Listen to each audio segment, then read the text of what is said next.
국회 사법개혁특별위원회가 마침내 형사사법체계개혁특별위원회로 이름을 바꿔서 활동을 시작하게 됩니다. 아직 전체 회의가 열리지 않아서 정식 선출될 절차가 남아있지만 앞으로 이 특위에서 맹활약을 해주실 정성호 위원장님과 송기현 간사님, 그리고 박범계, 박주민, 김승원, 이모선 위원님께 깊이 감사드립니다. 문재인 정부는 수사권 조정을 통한 검찰 정상화를 시작으로 해서 경찰 개혁의 완성, 나아가 국민의 기본권 강화와 견제 균형이 작동하는 권력기관의 선진화를 최종 목표로 해왔습니다. 그러나 한동훈 장관이 최근 업무보고를 하면서 검찰의 직접 수사권 강화를 언급했듯이 윤석열 정부가 그동안 역사적으로 발전시켜온 권력기관 간의 상호 견제와 균형이라는 큰 흐름을 퇴행시킬 우려가 매우 큽니다.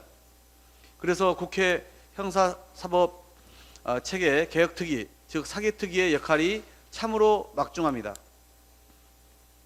검찰의 지속적 개혁은 물론 권한과 규모가 커진 경찰의 개혁안까지 폭넓게 논의해 입법 조치를 완료해 나가야 합니다. 한국형 FBI인 가칭 중대범죄수사청 설립을 통한 국가적 반부패 수사 역량의 고도화와 함께 경찰 수사의 중립성과 전문성, 그리고 경찰 인사의 공정성을 담보하기 위한 국가경찰위원회의 실질화 등 제도적 장치 마련, 자치경찰제 강화와 정보경찰제 개선, 공수처 내실화 등 형사사법체계의 개혁 과제가 주요하게 논의될 것입니다. 최근 논란이 된 윤석열 정부의 경찰 장악 시도 또한 사개특위가 앞으로 나아가야 할 방향을 정확히 제시하고 있습니다. 윤석열 정부는 국회 입법 사항임에도 경찰국 설치를 위해 정부조직법을 어기고 시행령을 졸속 개정에 밀어붙였습니다. 이에 대해 14만 경찰은 물론 국민들도 10명 중 6명이 반대하고 있습니다. 대통령 국정 운영에 대한 부정평가는 이미 60%를 넘어섰고 오늘 긍정평가가 28%라고 하는 그런 여론조사 결과도 나왔습니다.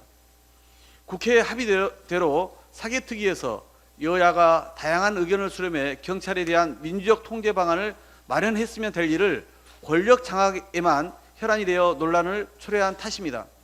윤석열 대통령이 의회 존중과 협치 의지가 있다면 경찰과 검찰 그리고 공수처 등 수사기관들의 민주적 통제와 국가 수사 역량 강화를 위한 방안을 국회 사개특위에서 제대로 마련할 수 있도록 적극 협조하고 지금이라도 시행령 꼼수 통치를 중단하기 바랍니다.